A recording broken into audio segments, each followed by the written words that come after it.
Du Canada jusqu'ici, pourquoi ici? Pourquoi Lorient? Comment tu as connu cette ville-là? Qu'est-ce qui a fait que tu as choisi de venir mettre un terme à cette aventure extraordinaire à Lorient? Mais en fait, j'étais venue faire du repérage, sans visiter les côtes. J'étais allée au Salon nautique de Paris en 2010.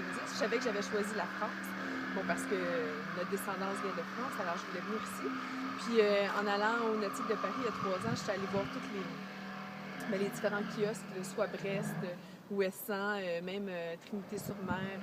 J'avais pensé aussi à La Rochelle, à les Sables d'Olonne. Puis Lorient, c'était monsieur Christophe, je pense, qui m'avait accueilli dans le stand de Lorient, puis il était super sympathique. Il m'avait dit les gens à Lorient, c'est la place pour la voile. J'avais compris que c'était la Mecque de la voile, les grands navigateurs viennent ici. La Cité de la voile, c'était tout neuf à l'époque aussi. On m'avait dit qu'il y avait les installations parfaites pour faire une arrivée ici. Aussi que c'était très facile pour les journalistes de venir à cause de l'aéroport qui est pas loin. Pour ma famille, mes amis aussi. Donc pour tout ça, et aussi pour le fait que si j'arrivais plus tard que 15 septembre, tu sais, les Sables d'Olonne, c'était un petit peu difficile d'avoir des gens là-bas sur place. Il y a beaucoup plus de gens qui sont friands de voile et de navigation ici. Puis les gens allaient mieux comprendre ce que j'allais avoir accompli une fois rendu à Lorient. Donc, c'est pour toutes ces raisons-là que j'ai choisi. Puis l'an dernier, quand je suis venue visiter Lorient, j'ai vu les grands bateaux.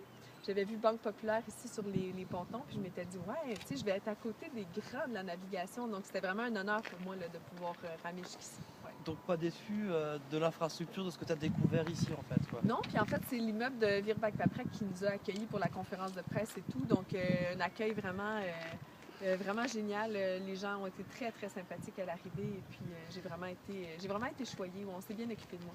De voir, alors là ils sont plus là parce qu'ils sont en course, mais quand tu es passé ici, de voir tous les noms de la voile qui sont là et du coup toi d'être à côté de cela, ça fait quelque chose aussi? Oui, bien c'est sûr que j'aurais aimé être ici pendant qu'ils étaient tous ici.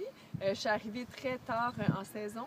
Ben, je me suis fait pas mal de contacts parce que j'aimerais naviguer, j'aimerais faire de la voile. Donc, ça m'a probablement ouvert plus de portes à arriver ici que d'aller, par exemple, à Concarneau ou d'aller dans un endroit où il y a moins de gens associés à la voile.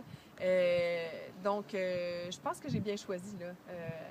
Après, l'arrivée vient d'être faite et tout, puis je me suis fait des bons contacts, donc je vois déjà un peu de retombées, là. C'est quoi l'avenir pour toi du coup? Parce que tu disais que tu voulais faire de la voile, mais Ouais. quel type de bateau, quel skipper te dit tiens j'aimerais bien être comme lui ou faire un peu comme lui ou... C'est délicat, je sais. Ben, en fait, c'est que je connais les